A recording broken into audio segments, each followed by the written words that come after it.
प्रिय भक्तों, कई लोग साधु है, कई लोग भगत है, कई लोग संत है, कई लोग अघोरी है, कई लोग तांत्रिक है, कई लोग ओझा है, बैगा है, धामधामीन है, कई लोग सोखा है।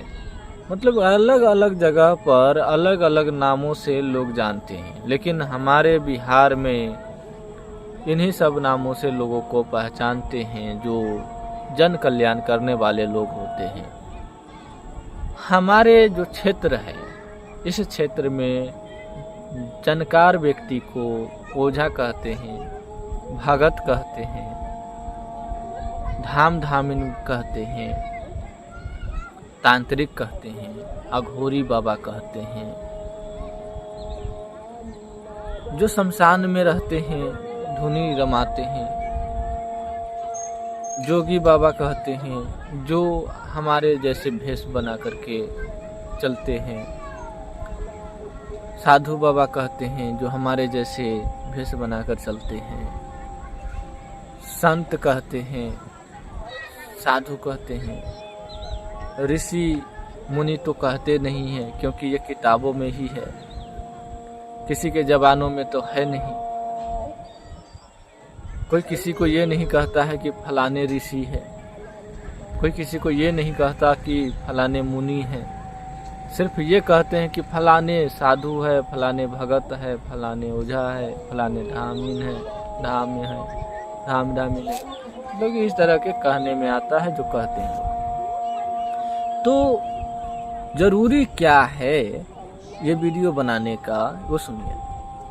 तो जिसके पास जैसा भक्ति वैसा शक्ति भी होगा।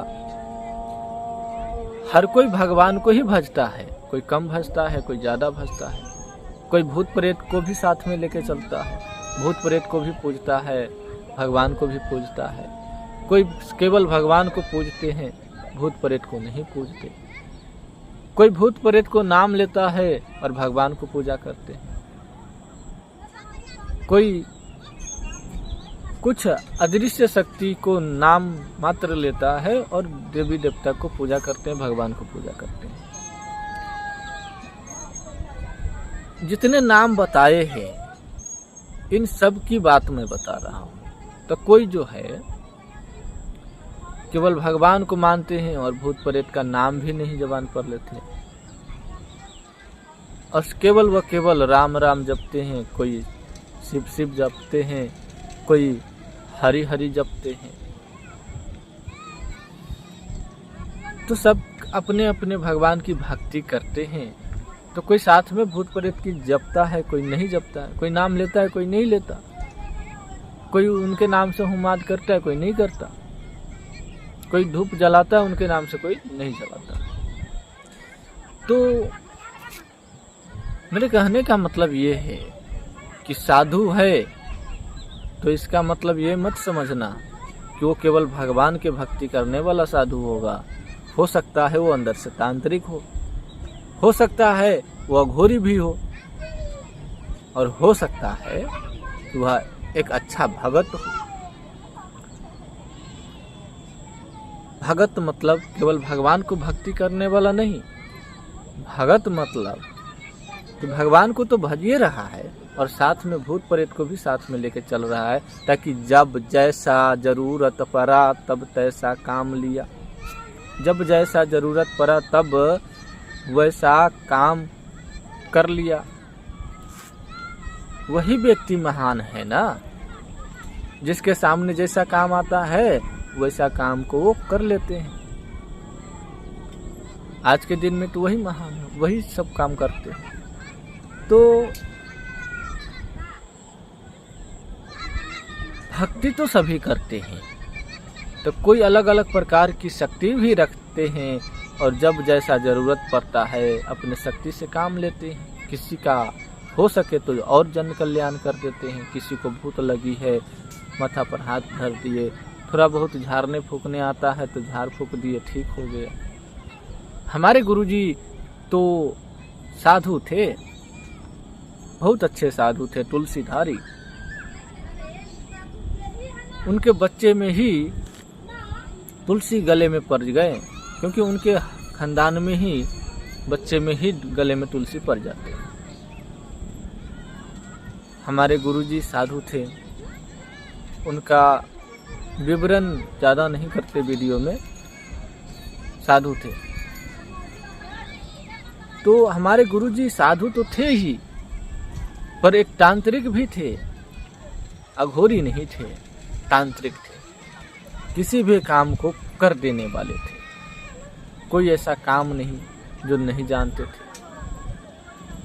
विवाह भी कराते थे, पूजा भी कराते थे, किसी को कुछ हो रहा है तो उसको ठीक भी कर देते थे, किसी को कल्याण भी कर देते थे, किसी को भूत पकड़ा है तो उन्हें भूत भी उतार देते थे। यानी कि संपूर्ण काम करने में सक्षम थे और गुरु सीख भी कराते थे। किसी को गुरु सीख होना है, गुरु दीक्षा लेनी है, गुरु मंत्र लेना है तो वो भी देते थे।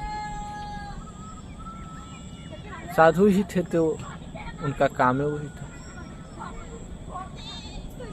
तो जिनके पास जितना जानकारी वह उतना सक्षम होते हैं इस काम को करने में। अनेकों प्रकार की काम जीवन में आते हैं और जाते भी। तो आपके पास नॉलेज होगा तभी तो आप कर लोगे। आपके पास किसी भी प्रकार की नॉलेज नहीं होगा तो आप क्या करोगे? दूसरे की सहारा ही तो करोगे। यदि आपको किसी काम को करने आता है तब तो किसी की ज़रूरत नहीं, कोई आए ना आए उस काम को आप खुद कर लोगे। लेकिन आपको नहीं आता है तब तो दूसरे की सहारा है, दूसरे की आशा ही लगाओगे कि अमुक व्यक्ति आएगा तो ये काम होगा, नहीं तो रहने दो जैसा है तैसा।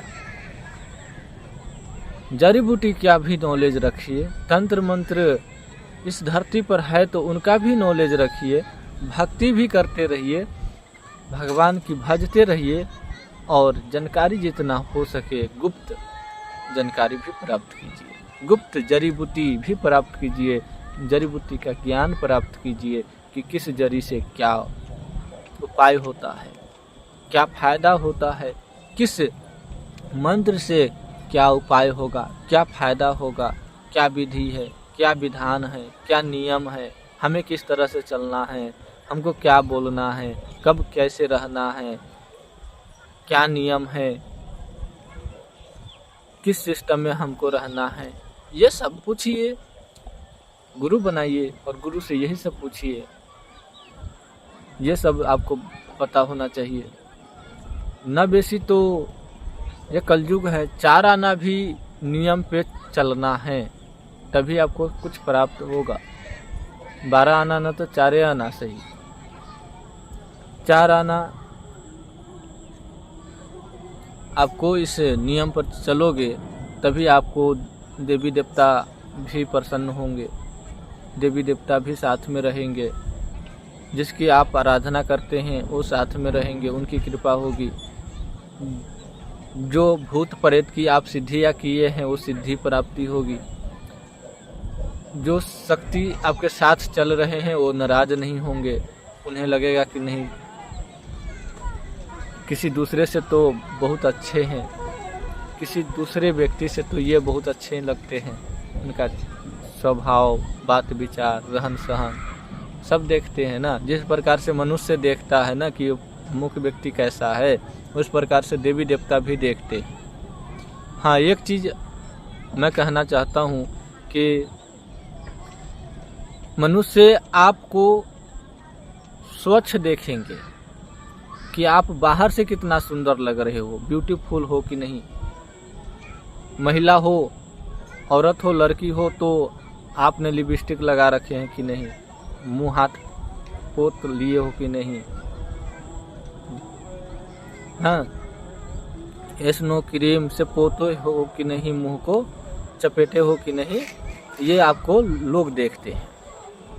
आदमी जो देखता है कि आपकी सुंदरता कितनी है वो आदमी देखता है, लेकिन जो देवी देवता है, जो आपके साथ सिद्धियां है, जो आपके पास शक्ति है, वो आपको इस सुंदरता नहीं देखती है, वो आपके पास गुण देखते हैं, आपके पास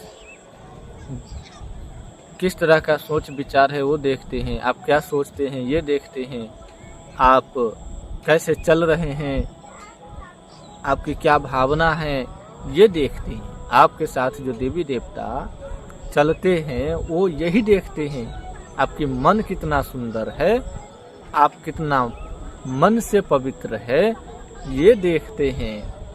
शरीर से आप कितना पवित्र है, कितना अच्छा है, कितना सुंदर है, देवी देवता को कोई मतलब नहीं है। आप भले ही गंदे रहो, आप भले ही ऊपर से कितना भी गंदे रहो, कितना भी मैल कपड़ा पहनो, कितना भी मैल से मैल कपड़ा पहनो, गंदा से गंदा कपड़ा पहनो, गंदा से गंदा शरीर आपका है, कोई मतलब नहीं देवी देवता को। देवी देवता को तो बस मन धुलना चाहिए, देवी देवता के लिए मन धुलना चाहिए, शरीर नहीं। शरीर तो आपका है, शरीर आपका है, आप जितना सुंदर बनाओगे बनेगा, लेकिन देवी देवता को तो मन स्वच्छ चाहिए, क्योंकि मन आपका साफ रहेगा तो देवी देवता आपके साथ रहेगा। मन आपका साफ नहीं है तो देवी देवता आपके साथ नहीं है, ये ध्यान में रखिएगा। जरूरी ये नहीं है कि आपका शरीर स्वच्छ हो, जरूरी ये है कि आपका मन स्वच्छ हो। मन ठीक ठाक होना चाहिए, शरीर ठीक ठाक नहीं होना चाहिए। बार बार बता रहा हूँ, और इस चैनल को सब्सक्राइब नहीं किए हैं तो कर लीजिएगा।